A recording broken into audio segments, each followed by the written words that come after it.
everybody, Dave Anderson here, Helicool's Helipad. Hey, today I've got a really fun project.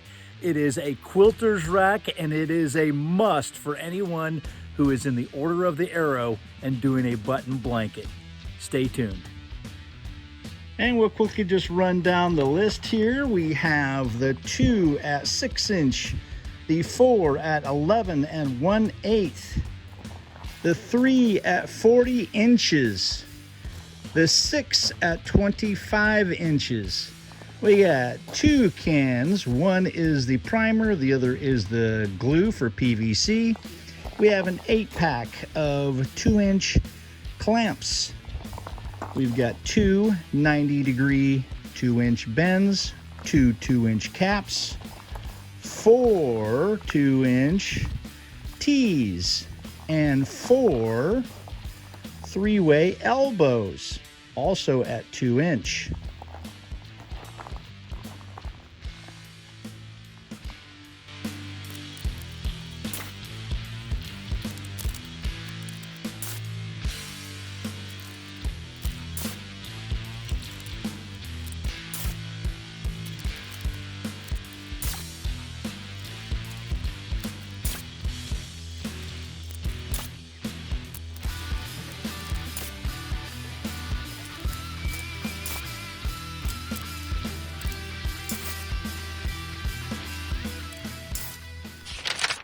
All right, I need to explain something here. This is the top piece that I'm using, and it is 2-inch. If you're going to use 1 inch, you're going to have to do some measurements here, because your 1-inch triple elbows are going to be smaller, much smaller, and your T-fitting is going to be quite a bit smaller. Okay, so you'll have to measure. Mine was 25 inches, this piece here. You will have to measure.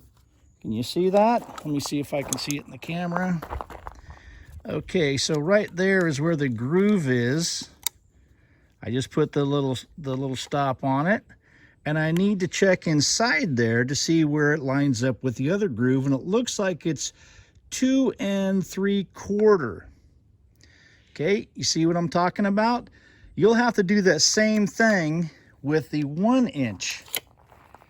So I need to take 25 inches minus 2 3/4 and cut that in half. And then that will be the bottom piece, because remember, it has a stringer that goes across. So it sits in there like this. So a short piece, and then the cross piece. Okay?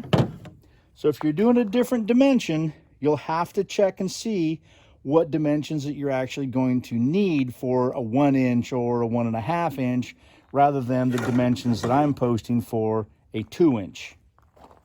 So the dimension that this piece needs to be down here, and this piece, take 25 minus 2 3/4, and that will give you 22 1/4. Half of 22 1/4 is 11 1/8. So I need 2 pieces at 11 1/8. And that will fit the bottom piece on this side.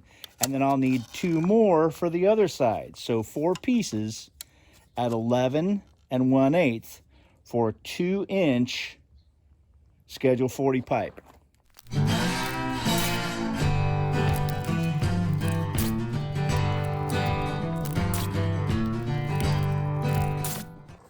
Before you glue any of this together, I am going to recommend that you at least dry fit it first.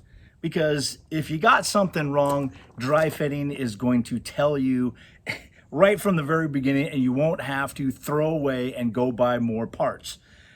Everyone does a mock-up first before they start welding or gluing or any of that. So that's what I'm going to recommend. Get all that done first, and then we'll start to glue. Okay, so now that your mock-up is complete, you know all the parts are going to fit. There's a couple pieces on here that are just kind of no-brainers that you can go ahead and glue right away. The cross members,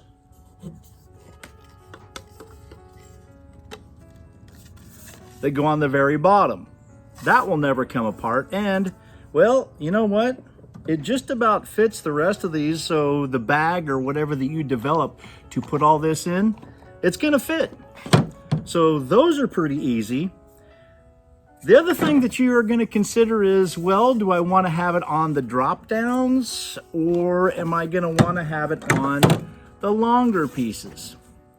My thought process is, these are already long enough. You glue 2 on the end of here, now your carrying bag is even longer.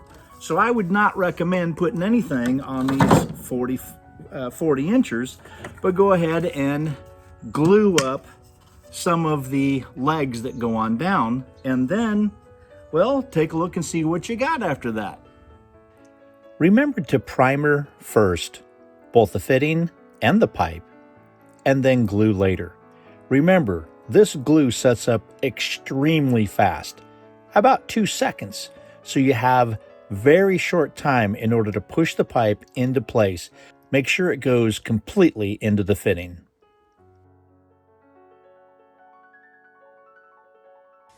When constructing some of these parts, alignment is absolutely crucial. Dry fit the pieces first. Make sure that you're actually doing a left and then a right. Check with the other side again and again if you have to. Do not glue unless you have checked the piece at least twice. Use the flat surface of the table to align the fittings.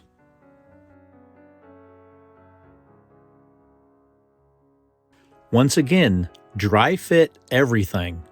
Ensure that it is primered and ready to be glued, and in the right direction.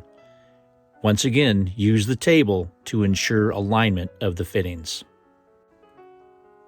Do not glue any joints until you have confirmed you have a left and a right side.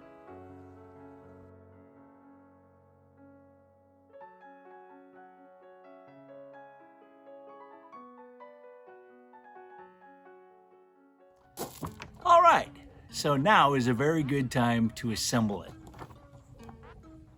It's awesome.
And there you have it. It is complete.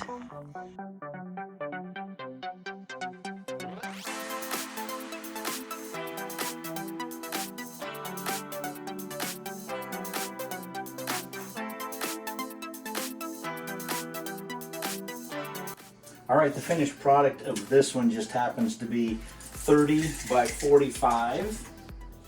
If you don't want it quite this big, because this is quite actually large, you can cut these down, these 3 pieces that are 40 inches, you can cut these down to maybe 30 inches if you want it just a little bit snug, tighter in here. But this does give you a really nice area to work with. These snap rings, they come on and off, and they hold your fabric really pretty tight in here. So I think that this will do just fine. If you noticed in the pre-video, I asked you to do a mock-up of this design before you glued it all together. And in that mock-up, I actually found that the caps that I had for the end pieces down here were the wrong caps. So that is a good thing. I have to still go to the store, get a couple of white caps to put on there, and I am done. And remember, all of this just basically pulls mostly apart, and I'm going to build a bag that it all goes into. All right, I hope your project turns out fantastic. Thank you so very much for joining me today. Hey, if you like what you saw and it was helpful for you today, won't you please click on that like button, leave a comment if you have a suggestion or you had some kind of trouble with it. I will come back at least within 24 hours, I hope, to help you out with any kind of questions that you might have. Thanks so much again for watching. I'm Dave Anderson signing out. You guys be safe out there, and God bless.